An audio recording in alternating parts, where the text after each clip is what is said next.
Hello friends, आज मैं आप लोग के लिए एक स्टोरी लेकर आई हूँ। तो हम लोग स्टोरी को स्टार्ट करते हैं। हर माँ की तरह हमारी माँ को भी हमारी शादी करने के लिए बहुत जल्दी थी। इसलिए जन्म होने के बाद से ही थोड़ा थोड़ा करके मेरी माँ ने मेरे लिए दहेज बनाना शुरू कर दिया था। लेकिन यह तो सब नसीबों की बात थी, कब किसकी शादी हो, जल्दी हो या लेट। मम्मी हमेशा हमें कहती थी कि अच्छे नसीबों के लिए ऊपर वालों से प्रार्थना किया करो। नाम प्रेरणा है और हम 2 बहनें हैं। मैं सबसे अपनी दीदी से 2 साल छोटी हूँ, मगर हम दोनों बहनों की शादी एक साथ ही हुई। मेरे लिए अच्छा रिश्ता आया तो मम्मी पापा ने हाँ कर दी और कहा कि हम दोनों बेटियों की शादी एक साथ ही करेंगे, क्योंकि हम इतने अमीर तो नहीं थे। इसलिए मम्मी पापा ने सोचा हम दोनों बेटियों की शादी साथ करेंगे, ताकि डबल खर्चे से बच सकें। फिर ऊपर वालों ने हमारे माँ बाप की दुआएं सुन ली और मेरी दीदी के लिए एक रिश्ता आ गया। इन रिश्तों वालों को देख कर हम तो सब हैरान रह गए, क्योंकि मेरे ससुराल वालों इतने अमीर नहीं थे। मेरा होने वाला पति एक ऑफिस में छोटी सी जॉब करता था। उसकी सैलरी इतनी ज़्यादा नहीं थी, लेकिन दीदी के ससुराल वाले इतने अमीर थे कि उनका होने वाला पति अपना कारोबार करता था। उनके पास गाड़ी और बहुत प्यारा सा घर था।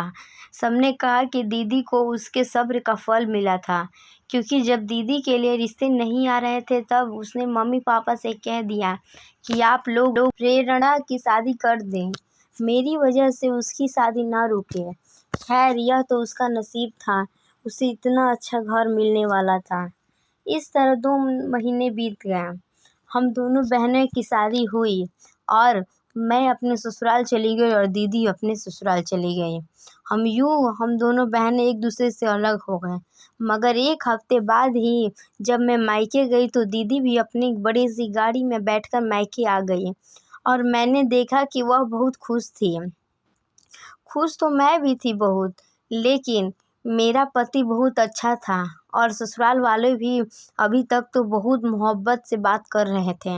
सब मेरे साथ इस तरह हमारे माँ बाप को भी हमें खुश देखकर बहुत सुकून मिला, क्योंकि माँ बाप के लिए इससे बढ़कर कोई खुशी की बात नहीं होती है कि उनकी बेटी अपने ससुराल में खुशी से रह रही है। और हम दोनों ने वहाँ पूरा 1 हफ्ता अपने घर वालों के साथ गुजारा। जिस दिन हम दोनों को ससुराल वापस जाना था, उस दिन इत्तेफाक से बारिश हो रही थी। दीदी का पति तो उसे गाड़ी में आकर ले गया, मगर मेरे पति ने कॉल की कि वह मुझे कल लेने आएगा, क्योंकि बाहर बहुत बारिश थी और उसके पास बाइक थी। इसलिए वह नहीं चाहता था कि मैं भीग जाऊं, इसलिए वह मुझे लेने के लिए अगले दिन आए। और उस दिन बारिश नहीं थी। मैंने सोचा कि काश मेरे भी पति के पास गाड़ी होती, लेकिन फिर मैंने ऊपर वालों को धन्यवाद किया, क्योंकि उसने मुझे बहुत सी चीज़ें दी थी। यूँ मैं ससुराल वालों आ गई। शादी के वह सुनहरे दिन पर लगाकर उड़ गए और जब जिम्मेदारी वाले दिन आए तब दोनों बहनें कभी एक साथ मायके नहीं जा पाए, क्योंकि वह कभी बिजी होती थी और कभी मुझे ससुराल से मायके जाने की इजाज़त नहीं मिलती थी। और हम दोनों फ़ोन पर एक दूसरे से बातें करते रहते थे और हम दोनों बहनें एक दूसरे का हाल अच्छे से जानते थे। हमारी शादी को 1 महीना हुआ तो मैंने तो सब को खुशखबरी सुना दी, मगर दीदी पीछे रह गई। 1 हफ्ते बाद फिर दीदी भी प्रेग्नेंट हो गई और हम सब ने ऊपर वाले का धन्यवाद किया। इस बीच हम दोनों एक दूसरे को अपनी तबीयत के बारे में बताती रहती थी। उस बीच हम दोनों की तबीयत खराब थी, मगर उसका पति पैसों वाला था, इसलिए उसके लिए यह समय ज़्यादा मुश्किल नहीं रहा, क्योंकि वह अपना चेकअप करवाती रही। मगर मैं पैसों की तंगी की वजह से डॉक्टर के पास नहीं जा पाई, मगर उसके बावजूद ऊपर वाले ने मुझ पर बहुत रहम किया और फिर 9 महीने के बाद मेरा बेटा पैदा हुआ और अपने बेटे को गोद में लेते ही अपने सारे दर्द भूल गई। और फिर हम सब इंतज़ार करने लगे कि अब दीदी का डिलीवरी होगी। क्योंकि उन दिनों की वह भी अस्पताल में थी। खैर, 1 हफ्ते बाद दीदी ने एक बेटी को जन्म दिया और हम सब बहुत खुश थे क्योंकि उसके घर में दौलत की कमी नहीं थी। वहाँ बेटी की परवरिश अच्छी तरीके से हो जाती है। गरीब बेचारे के यहाँ बेटी पैदा हो जाए तो उसे दहेज की फिक्र हो जाती है। जब मेरा बेटा 1 महीने का हुआ तो मैं उसके घर उसकी बेटी को देखने चली गई। मैंने देखा कि उसके ससुराल वालों बहुत खुश नज़र आ रहे थे। फिर 2 महीने बाद मैं मायके गई तो दीदी भी वहाँ पर आ गई और हमने वहाँ बहुत सा एंजॉय किया।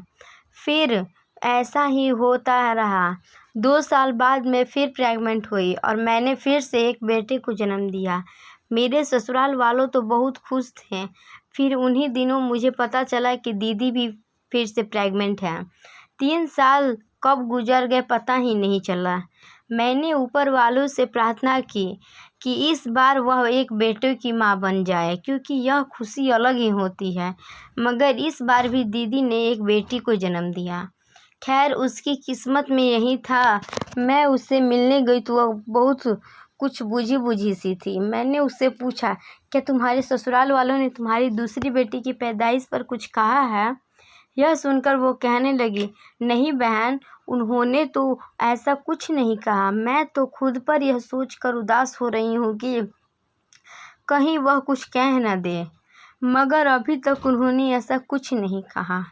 यह सुनकर मैं उससे कहने लगी, जब तुम्हारे ससुराल वाले कुछ नहीं कह रहे हैं, तुम फिर क्यों फिक्र कर रही हो? मत करो, टेंशन मत लो, देखना जल्द तुम भी एक बेटे की माँ बनोगी। यह सुनकर वह मुस्कुराने लगी।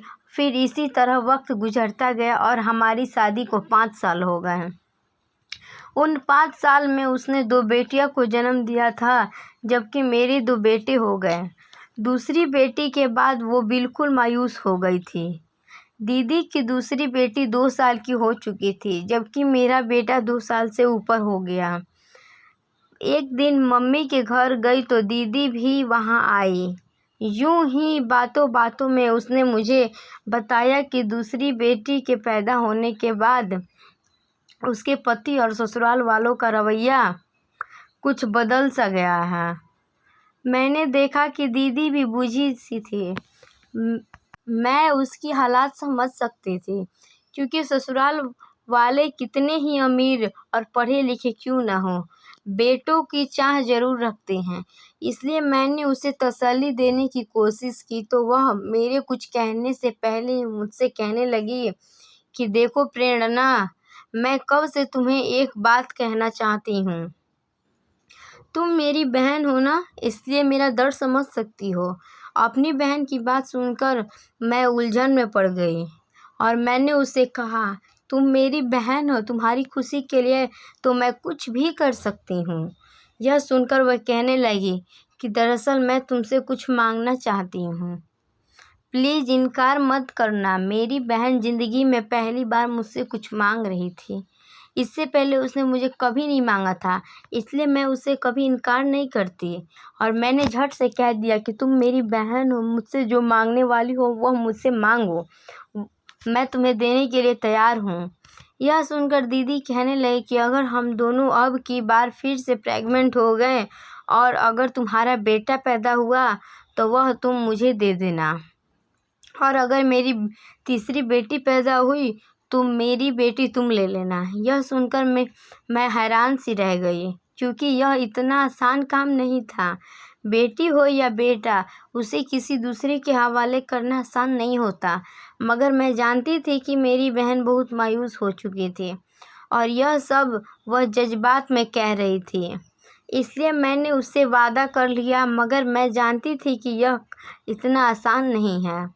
अगर हम एक साथ प्रेग्नेंट ना हुए तो, या फिर हो सकता है कि इस बार हम दोनों की डिलीवरी में 1-2 महीने का फ़र्क हुआ तो, इसलिए मैंने सोचा कि क्या हो सकता है पता नहीं, और उसके लिए नौबत आई। इसलिए मैंने अपनी बहन से खुशी की खातिर कह दिया कि हाँ, मैं अब तुम्हारी बात को मान जाऊँगी, तुम्हारी जो बात है उसको मैं मान जाऊँगी।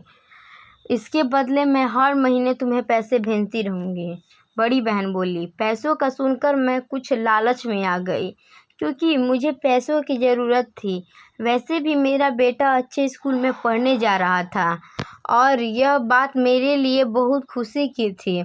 लेकिन मैंने कहा कि अगर हम अपने ससुराल में रहें तो यह बिल्कुल मुश्किल हो सकता है। तो हम दीदी ने मुझसे कहा कि हम दोनों 9 महीने के लिए बाहर घूमने चले जाएंगे।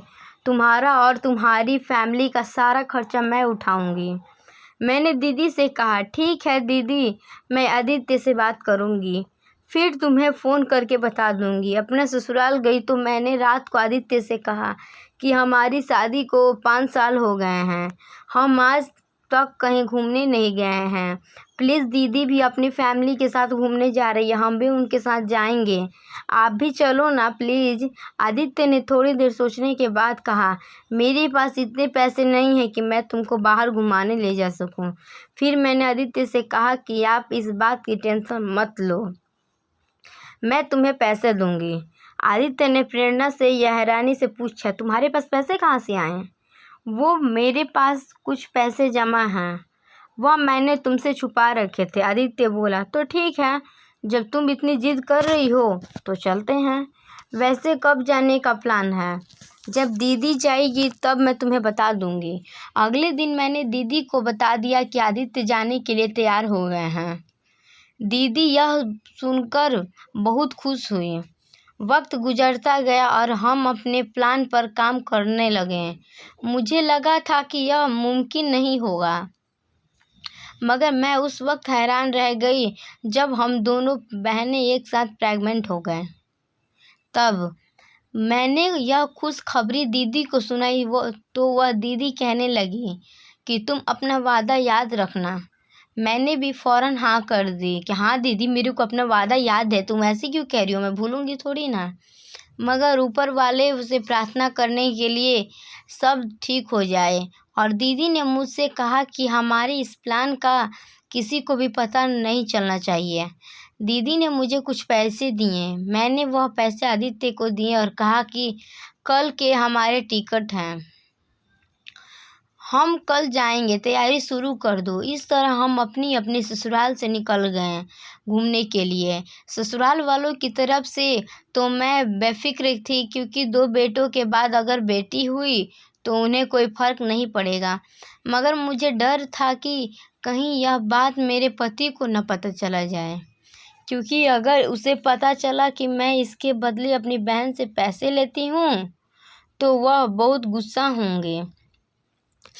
इस बार भी उन्होंने मेरी बहन की इस बच्चे का खर्चा उठा रही थी, इसलिए उसकी और मेरी डॉक्टर एक थी और उसने हमें खुशखबरी सुना दी कि हमारी डिलीवरी का दिन भी एक ही था। हम दोनों बहुत खुश थे, क्योंकि सब कुछ हमारे प्लान के मुताबिक हो रहा था। फिर वक्त तेज़ी से गुजरता गया और यह 9 महीने आसानी से गुजर गए।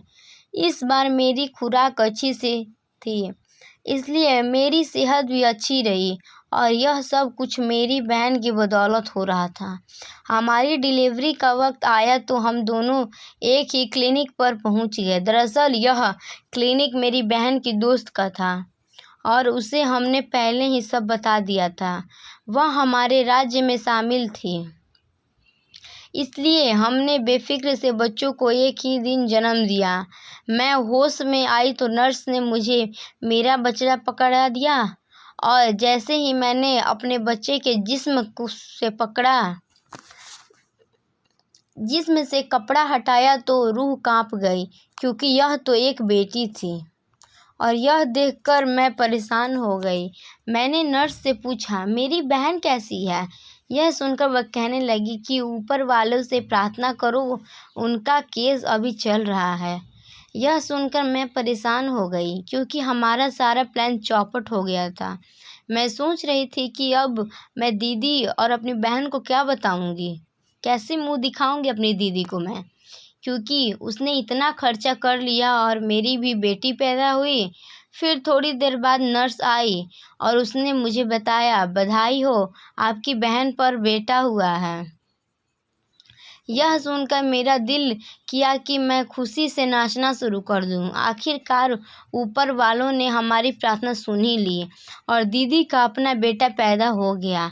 हमने अपने ससुराल में खबर दी और हमने ऊपर वालों से उसी समय माफ़ी मांगी, क्योंकि हम दोनों बहनें एक दूसरे की मोहब्बत में बहुत गलत हरकत करने जा रहे थे। हम इंसान बहुत जल्दबाज होते हैं और इसी जल्दबाजी में हम बहुत गलत फैसले कर लेते हैं। इंसान बहुत जल्दी बेसब्र हो जाता है। हम यह भूल जाते हैं जो भगवान बेटी दे सकता है वो बेटा भी ज़रूर दे सकता है। एक न एक दिन वो बेटा ज़रूर देगा। जब बेटी दिया है तो बेटा भी देगा। यह दबाव हमारे समाज का भी है। पता चल जाए कि औरत प्रेग्नेंट है तो बेटा ही होगा कि रट लगा रखते हैं। शायद हम यह भूल जाते हैं कि ऐसी बातें ऊपर वालों को बिल्कुल पसंद नहीं होती हैं। हमें जो भगवान ने दिया है उसी में खुश रहना चाहिए। शिक्षा, लड़की को आप लोग बोझ मत समझिए, क्योंकि लड़की जो लड़का कर सकता है लड़का से अधिक लड़की कर सकती है। इसलिए तो अगर आपको मेरी पूरी वीडियो अच्छी लगे तो चैनल को लाइक सब्सक्राइब जरूर करें और पूरी वीडियो सुनने के लिए धन्यवाद।